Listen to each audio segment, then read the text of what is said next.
opening things I want to ask you about, but I want to ask you a little bit about your definition of success. I mean, it's a word that gets thrown around a lot, and you created this list that you shared with me a few years ago, and I actually did a separate interview just on this particular subject, but I think it is worth mentioning because I think it's so profound and so powerful. I don't think you even look at it as maybe as profound, as important as I actually do for the audience. But nonetheless, you created this list of 10 traits called I Know I'm Being Successful When, and it became a criteria. So could you maybe explain what that is? And I'd like the audience to be able to take away this concept and apply it in their own business and their own lives. Yeah. So where that came from was this observation that I had that there's always more. You know, there's always another level. There's you know, when you reach a level of success, you always sort of, you know, you think about it yourself. When you first start out, you know, you just get out of school and you're, you know, in your early 20s and you're thinking, man, if I could just make $100,000, that I can't imagine how I'd spend that all. You know, like, I mean, that's a lot of money. And you get to $100,000 and then you start thinking, man, I wonder what it would be like if I could make 500,000. Then I'd really be living, you know. And then you get to 500,000 and you're like, wow, $1 million. Can you imagine $1 million a year? And then you get to $1 million a year and you see all around you, because as you're going, I think your reference group changes too. You know, you start seeing people that have all kind of come up together, or, you know, you start hanging around other people that, you know, make $1 million, but then you're hanging around people that are making $3 or $4 million, and it's, you know, it's never ending. And so what I really started to look at that point was to say, well, let's kind of push the accelerator pedal here and just go up ahead and see, like, how am I going to know when I get there? How am I going to define success? Because it's so easy to define success by all the other people around you and the next level, and not really appreciate what it is that you have right now, and knowing that being future-oriented like that is always going to, you know, be a future-oriented thing. You're going to get up, but you know, as Dan Sullivan says, the horizon changes. You know, you never reach the horizon, because when you get closer, now you've got a different vista. It's still out there. Exactly. So having, for me, my own definition of success, so it's a self-referential thing. So I look at it and say, well, so what is it aside from an amount of money, or aside from an accumulation of things?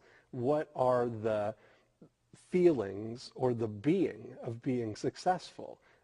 How would I define those? How would I use those as a reference point for evaluating anything that I want to get involved in? So I went through and I started looking at, well, what are the things that what would make up an ideal lifestyle for me? Because ultimately that's really how I define success would be like the lifestyle and the way that you enjoy each day, you know? So I look at, so in the present sense, how would I describe being successful? So that's why it's, I know I'm being successful when. It's not I know I will be successful when. It's I know I'm being successful when. So it's never like a place where you arrived or where you're there. It's being that way when certain things exist. Right.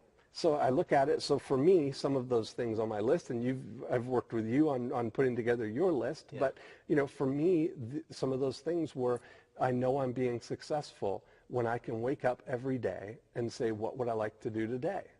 That, to me, is, you know, the good encapsulation of being completely free of time constraints. It's not, I don't have, you know, a calendar that's booked with appointments every, you know, hour, or my calendar is full all the time. I mean, it's not, it's like I wake up whenever I want, and whatever, I'm always working on things. I'm always working on projects, but I'm always doing things that I'm doing them in the moment, you know?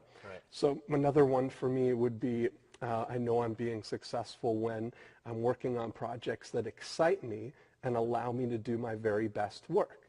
So you're still allowing to push yourself and stretch yourself and develop new capabilities, and, you know, do things that are, equal to the ability that you have, or a little bit beyond the ability that you have, so you continue to grow. Right. But I'm not obsessive about it. I'm not.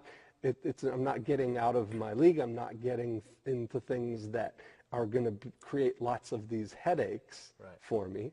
And it's just been, for me, having my list of I know I'm being successful has really helped me to have almost like a map to look at, or a checklist to look at. It's kind of like a compass for you, right? A compass, that's a great word. So I know whenever I get faced with an opportunity, is it going to get me closer or further away from my definition of success? Successful win is that you said this is self-focused, not outwardly focused. I'm not sure the exact word you used. Yeah, self-referential. I mean, that's an internal frame of reference. I'm not judging my success by what kind of car you drive, or where you live, or how much money you make. I'm judging my success based on my own internal reference point for what success means. Right, and here's why I think that is so important, is I believe so many people, they read books, they go to seminars, they attach themselves to an expert, a guru, a whatever, and they attempt to adopt that person's 7 steps to success, the 14 rules of ultimate happiness, the 4 quadrants of whatever. And I'm not saying, I don't mean to slam anyone in particular. That 4 quadrants sounded like I was actually slamming Stephen Covey, which I'm not, because 7 Habits is actually a great book. Now the point is, though, is that people can take other people's quote-unquote expertise or advice and try to make it their own, when in a lot of ways that's like a kid that goes to medical school because his father really wanted him to, but he really wants to be a musician. And this person gets years of training in something that is not their ability, is not their interest, that is not their passion, and they end up leading these miserable, unfulfilling lives because they're trying to be successful for someone else's reason, not their own. And I think why it's such a valuable discussion to have with you about this is I know I'm being successful when, not I know I'm successful when I've hit this number of dollars in the bank, or when I've achieved this degree and this status symbol, or I've married, I mean, so many people's lives, it's nothing but image management, but they're not happy. And you are a guy that, from all my observation of years of knowing you, is just, a genuinely happy guy.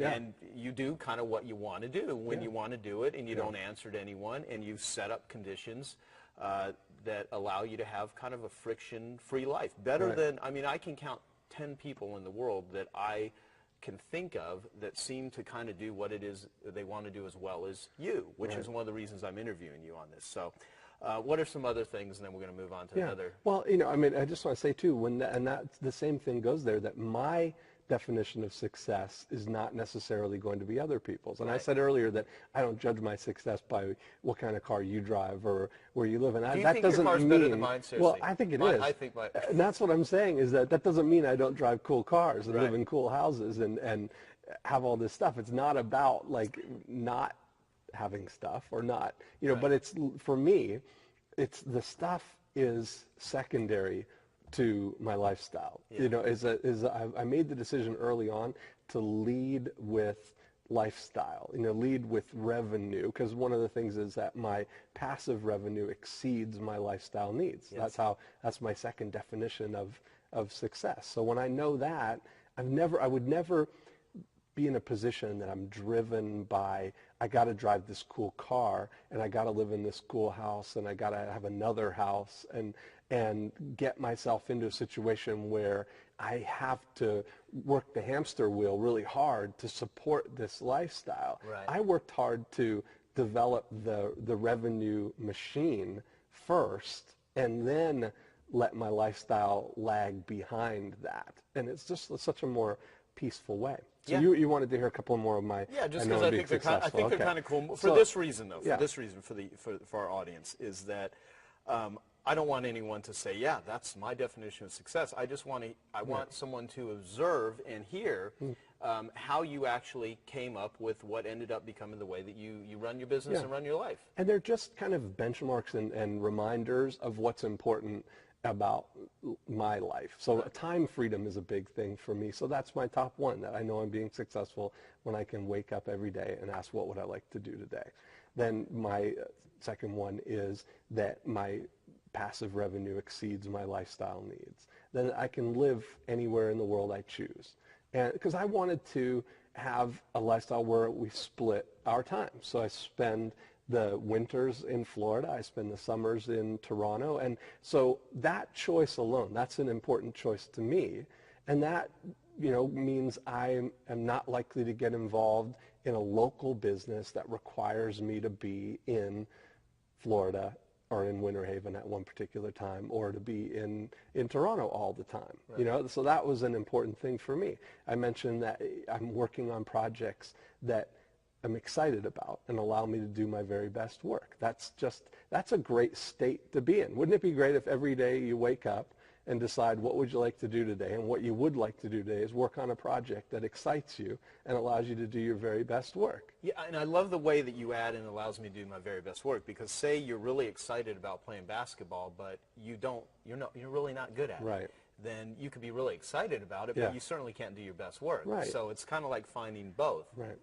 Yeah. Okay. And my very best work is not time bound either. I mean, my very best work today is not going to be my very best work and capabilities 5 years from now, because I'm constantly growing. I'm better now than I was 5 years ago, because you know different things. You have different distinctions. So a couple of more, there are no whiny people in my life. No whiny people. Right. And so I look at that. I want to be hanging around people that are, that are cool to be around, and that I'm not beholden to anybody or in a situation where I have to take somebody's whininess, because we have a client relationship or whatever. And a lot of people get into that where they, because their lifestyle depends on them making a certain amount of money. They've got a client who has a lot of, revenue percentage in their business, and they're whiny, and they have to, continue on with that client because they mean such a big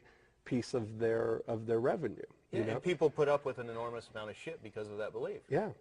So I go on. I would say, so I can wear. Yeah. No. Exactly. Right. So I can wear whatever I want at all times. And I've noticed, by the way, that you can wear whatever you want. Yeah, but it's funny when I say that, because I wear the same thing all the time.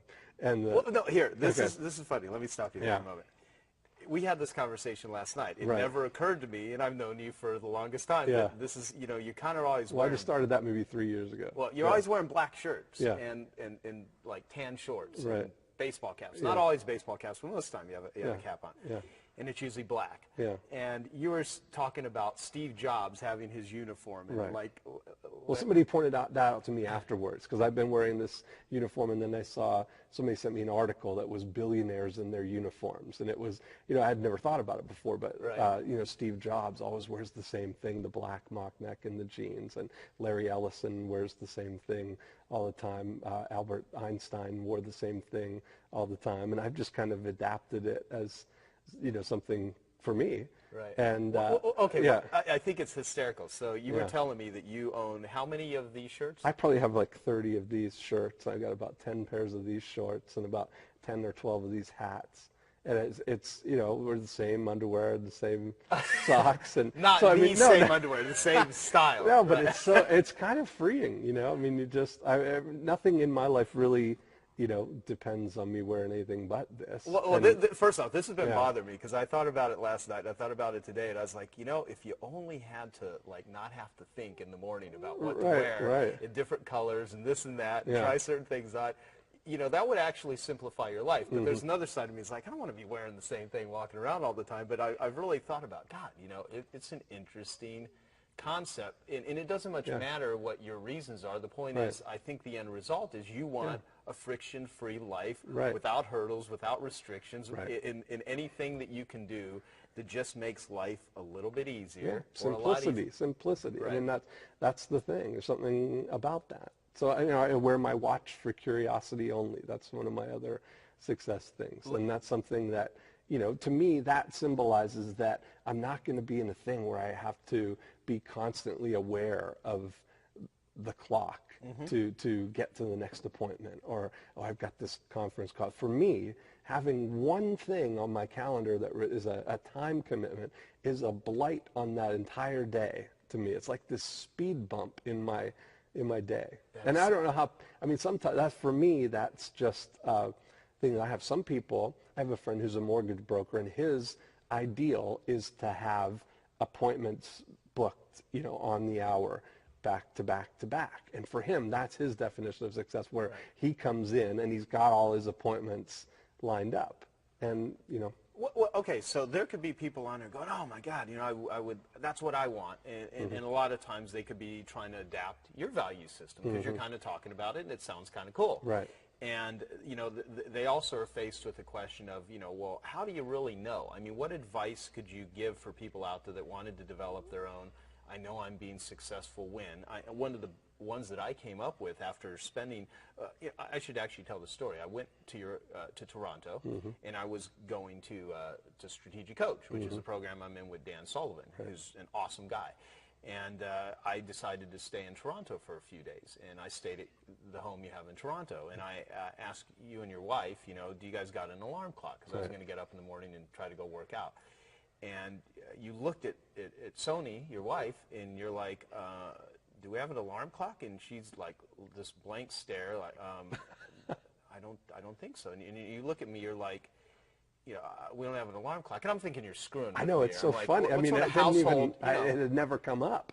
I don't ever think like that. It's kind of funny. And I'm like, and I said, you don't have an alarm clock? Right. And you're like, no, we don't have any. I'm like, man, that's when it crystallized for me that you absolutely have set your life up to live that sort of way. Now, for me, that wouldn't be the total way that I do it, but at the same time, so we had some discussions about my I know I'm being successful win list, and one of the ones I wrote down, I wrote many, but the one that I wrote down that I really like is I live like an artist with a $50,000 a month trust fund. Yeah. Because we identified how much money do I really need to do the things I want to do? Everything above that is gravy. Right. But, how much money does it really take? Right. And so I thought, the perfect thing would be to live like an artist, doing what I want to do, using my creativity, using my abilities, and have money. Yeah. Because, artists without money, that's why they're called starving artists. Right. And a lot of people, they try to do what it is they want to do, but they haven't got the money part figured out. Yeah.